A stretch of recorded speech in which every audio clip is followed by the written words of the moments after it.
Lebih 25,000 bungkusan minuman kopi herba Al-Jannah Mahkota Dewa dirampas Kementerian Perdagangan Dalam Negeri, Koperasi dan Kepenggunaan KPDN-KK Melaka kemarin.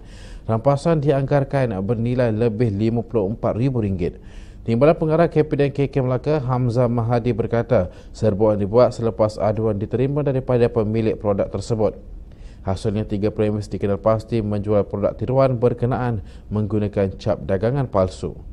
Hasil daripada pemeriksaan tersebut, di Pasaran Jasin sejumlah 17,940 bungkusan Al-Jannah Kopi Mahkota Dewa tiruan telah disita dengan nilai rampasan RM43,970 dan pasar mini Jalan Pokok Mangga sejumlah 105 bungkusan dengan nilai sitaan berjumlah RM128 dan juga di supermarket di Jalan Kian dengan jumlah bungkusan 7,040 bungkusan dengan nilai rampasan sejumlah RM12,320.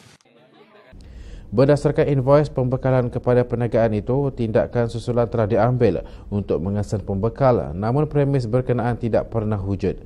Tindakan akan diambil bawah Seksyen 8-2-B Akta Perihal Dagangan 2011 kerana membekalkan barangan menggunakan perihal dagangan palsu berhubung cap dagangan palsu.